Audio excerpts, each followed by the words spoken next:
ازيكم يا حبايب قلبي، عاملين ايه؟ آه دي كيلو لبن. احنا دلوقتي الساعة 10 الصبح. هعمل زبادي. ينفع للسحور اما اكون صايمة يوم الاثنين، يوم خميس. في رمضان ينفع للسحور.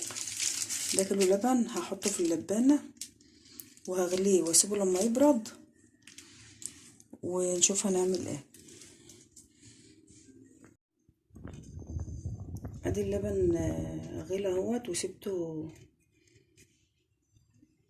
لما برد خالص.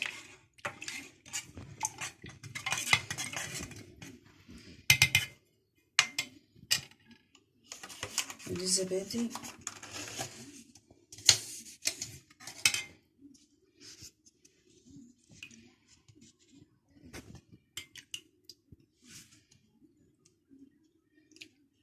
دي علبة زبادي هحطها على بعضها.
لو انت عايزه تحطي معلقه سكر حطي معلقه سكر.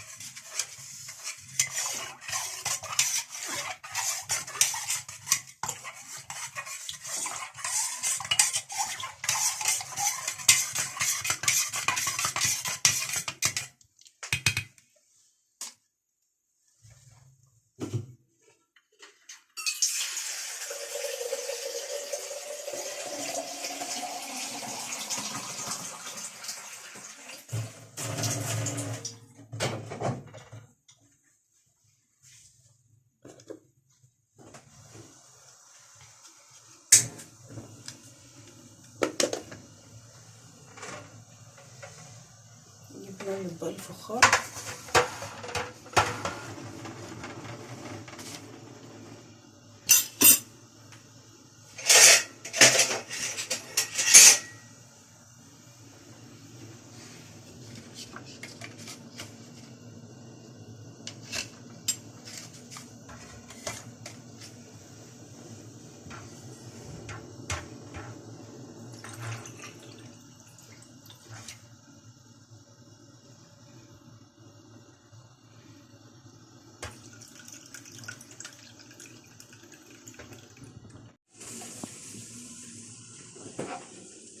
دي خل، هحط شويه خل في الصينيه عشان بس ما تزرقش. هي دي ملهاش دعوه بالزبادي، بس عشان الالومنيا بس ما تزرقش.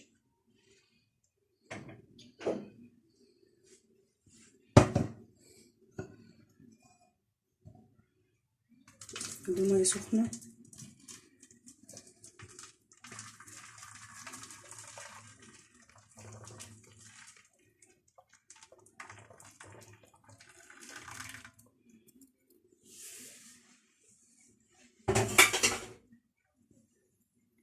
وانا صفيت اللبن بدي صفيت اللبن بالمصفى دي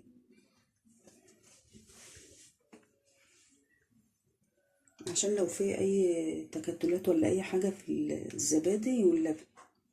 صفيتها بدي.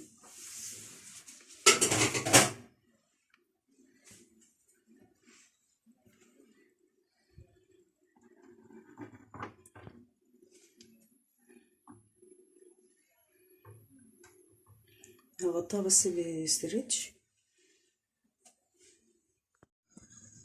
عملتها اهو. هسيبها بقى كده 4 ساعات.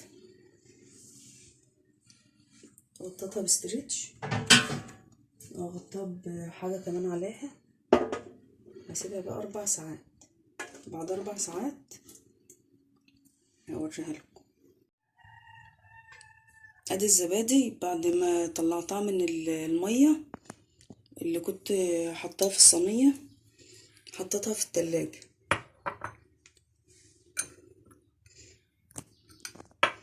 اهي.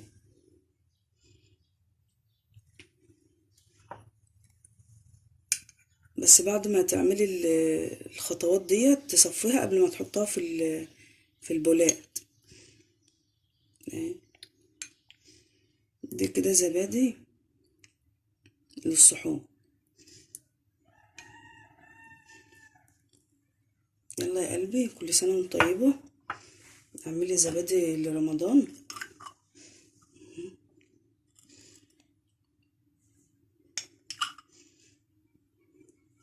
جميلة. يلا كل سنة وانت طيبة. اعملي الزبادي في رمضان وسيبي واحدة، سيبي واحدة تبقى عندك خميرة عشان ما تشتريش زبادي تاني. سيبي واحدة تبقى خميرة عندك في البيت عشان لما تجيبي لبن تاني تعمليها. يلا.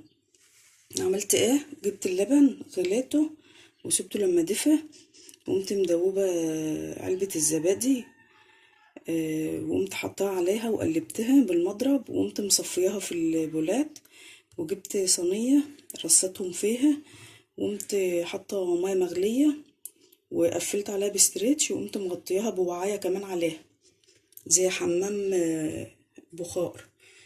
المية في الصينية بتغلي وقفلتها بستريتش، وقمت حاطة وعاية عليها. بعد 4 ساعات شلتها من المية، البولات شلتها من المية، وقمت مدخلاهم التلاجة. وبعد ما حطيتهم في التلاجة سبتهم بقى لما ميعاد السحور، وقمت تطلعهم بقى على السحور. يلا يا قلبي، كل سنة وانت طيبة. باي.